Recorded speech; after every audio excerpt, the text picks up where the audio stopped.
Bem-vindos ao nosso Culto Hope, nosso novo projeto aqui na Lagoinha Vila da Serra. Você que nos assiste de casa, do trabalho, do ônibus, do carro, aonde você estiver, seja muito bem-vindo. Esse é o novo projeto da nossa igreja para falar com você nas segundas-feiras, toda segunda-feira, meio-dia, ao vivo, com chat ao vivo, para transmitir esperança, transmitir uma palavra de Deus, uma palavra para acalmar seu coração, trazer paz sobre a sua casa, trazer cura sobre a sua vida.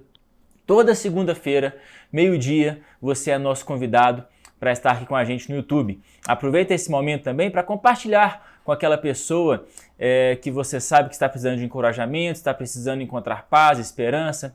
Manda esse link para ela, já manda agora, para ela ser abençoada também, para ela ser edificada, para que a palavra de Deus possa alcançá-la e para a gente poder começar a semana da melhor maneira. Não é segunda-feira, pode ser um dia tão desafiador para tanta gente, mas não para nós, porque cremos que Deus tem o melhor para a gente. Amém?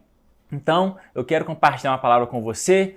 Já convidou alguém? Convida alguém. Comenta nos comentários também de onde você está ao vivo, se é do trabalho, se é de casa, aonde você está. Nós queremos nos conectar com você. Mas queria também te desafiar a separar esse momento, a se concentrar, não se distrair. Eu sei que a internet às vezes é um desafio para nós, não é? É muita notificação, o WhatsApp nos convida, o Instagram nos convida, a internet, mas eu queria que você desafiasse a você mesmo, aos próximos 10 minutos, a focar, a fechar os seus olhos, a abrir o seu coração para a palavra de Deus. Uma palavra liberada dos céus pode transformar a sua vida. Então não perca esse momento, não se distraia, mas se conecte com a gente e se abra para aquilo que Deus pode falar com você. E no dia de hoje, nosso primeiro Hope, eu queria compartilhar uma palavra que está em Atos capítulo 2, versículo 1 a 4.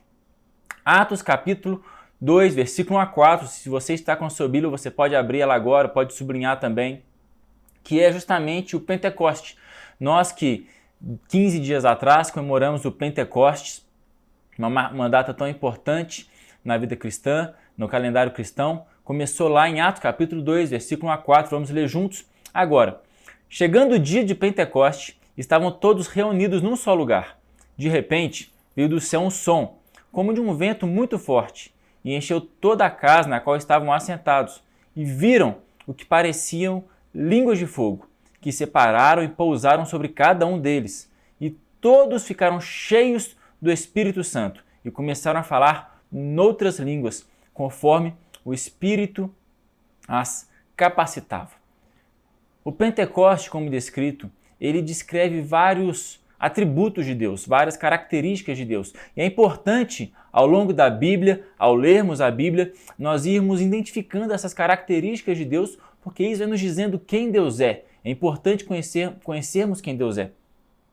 E aqui nessa passagem, a primeira característica que nós podemos ver é a fidelidade de Deus. Deus é fiel à sua palavra. Deus é fiel àquilo que ele fala. Deus é fiel àquilo que está escrito. Deus é fiel àquilo que foi profetizado pelos profetas por meio do Espírito. Deus é fiel, porque o Pentecoste estava colocado na agenda dos céus. O Pentecoste não aconteceu por acaso, o Pentecoste não aconteceu porque os discípulos clamaram, ou porque eles eram merecedores, ou por um alinhamento interplanetário, mas o Pentecoste aconteceu porque Deus foi profetizado sobre o Pentecoste. Foi profetizado, estava na agenda dos céus. O próprio Jesus havia dito: fiquem aqui até que o poder do alto seja enviado sobre vós. Jesus havia dito sobre isso. Momentos depois, 50 dias depois, mais ou menos, que Jesus ressuscitou, cai poder do céu sobre os discípulos.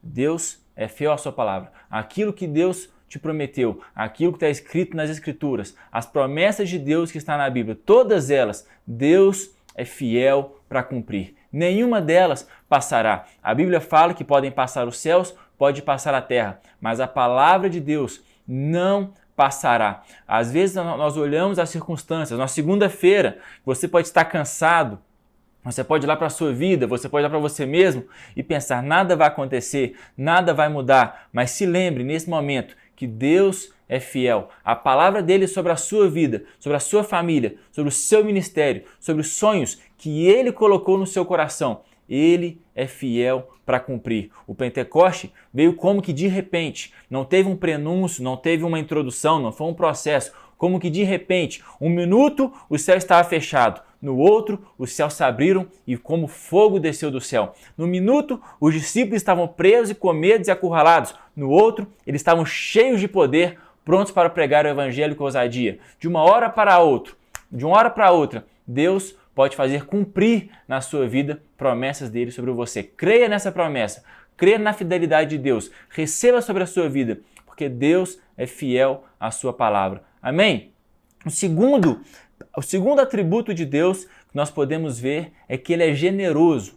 A generosidade é uma marca de Deus. Ele é generoso sobre as pessoas que ele ama, porque perceba que a Bíblia fala que o Espírito foi derramado sobre nós. Meu irmão, derramar é uma porção de generosidade. Uma pessoa que faz conta, como nós fazemos conta, nós calculamos. Nós calculamos metade para um, metade para outro. Nós calculamos uma porção para mim, uma porção para você. Na hora de dar o dízimo, nós calculamos 10%. Eu fiz R$1.000 esse mês, então 10% é 100. Eu fiz 2.000, 10% é 200. Não é 210, não é 205, não é 198, é 10%. É calculado, é na régua. Essa é a nossa matemática. Mas o ato de derramar é um ato de quem não faz conta.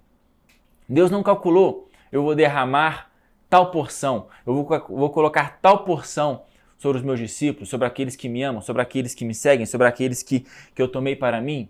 O derramar é um ato sem conta, é um ato de generosidade. Deus derramou sobre nós o seu amor, derramou sobre nós o seu Espírito, derramou sobre nós a sua autoridade, derramou sobre nós as suas bênçãos. Essa é a característica de Deus, ele é generoso.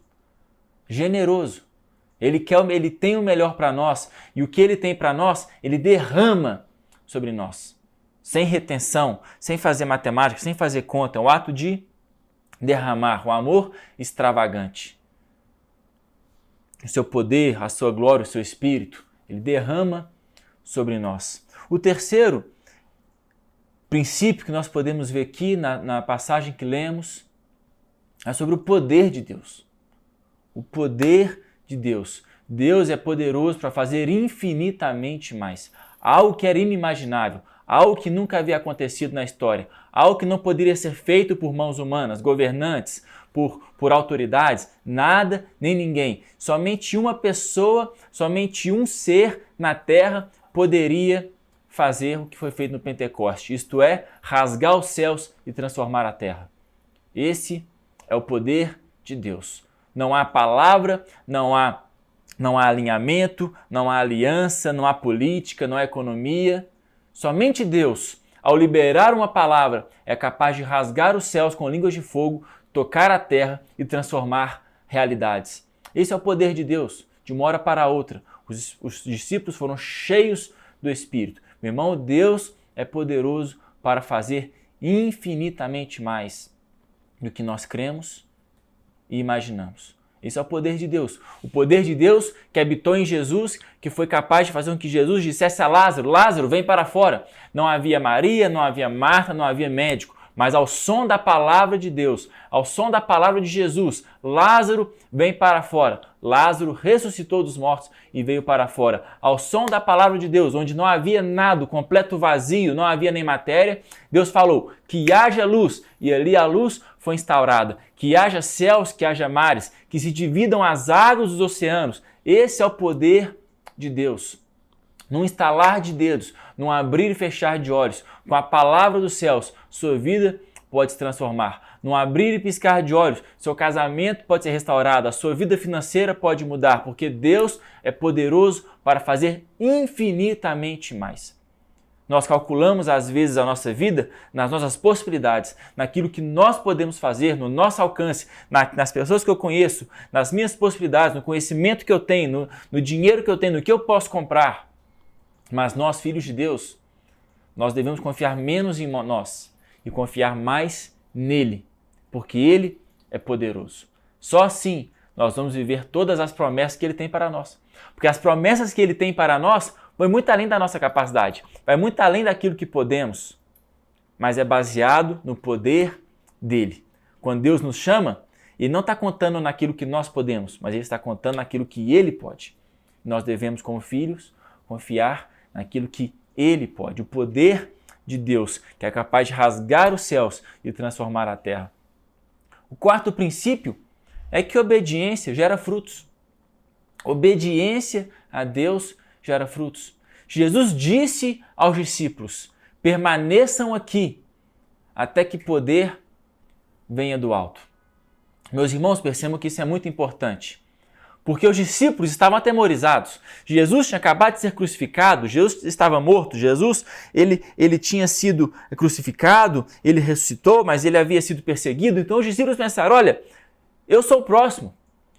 Se Jesus morreu, eu sou o próximo. Daqui a pouco eles vão vir atrás da gente. Então eles estavam com medo. O seu mestre havia sido levado, não estava mais com eles. Mas ainda assim Jesus disse: fique aqui. Muitos talvez poderiam pensar em ir embora, poderiam pensar em se esconder, fugir, mas eles ficaram.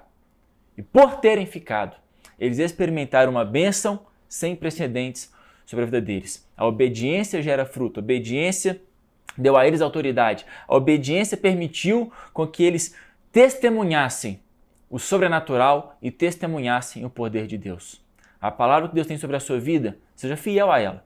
Permaneça sobre ela, por mais difícil que seja no momento. Eu quero te encorajar que a obediência gera frutos. E você vai testemunhar os frutos de Deus sobre a sua vida. Eu quero liberar uma oração sobre a sua casa. Se você puder, feche os olhos comigo, coloque a mão no seu coração. Senhor, Pai, eu quero abençoar cada um que nos assiste nessa segunda-feira. Que nós possamos testemunhar do seu poder, que possamos testemunhar da sua bondade, testemunhar da sua misericórdia. Nós cremos num Deus vivo, num Deus que atua, num Deus que está presente, um Deus que é capaz de transformar realidades. Nos dê, Pai, força, nos dê fé para permanecermos obedientes à sua palavra, para que, como igreja, possamos testemunhar também o sobrenatural de Deus sobre a nossa casa, sobre a nossa vida, sobre as nossas famílias, em nome de Jesus. Quero te convidar também a deixar aqui nos comentários uma oração que você precisa, um pedido de oração sobre a sua casa, que nós como igreja queremos nos conectar com você. Deus te abençoe, uma semana extraordinária e nos vemos na próxima segunda-feira. Que bom que você chegou até aqui e quero estar junto. Toda segunda-feira nós temos nosso culto Hope, meio-dia. Você é bem-vindo para participar com a gente. Vou deixar aqui do lado os nossos últimos 2 cultos para você clicar, para você assistir, para você ser abençoado. Faça a sua inscrição no canal, deixa o seu like, isso faz toda a diferença pra gente. Que Deus te abençoe. E aproveite e mande esse vídeo para alguém também, para essa pessoa também ser abençoada.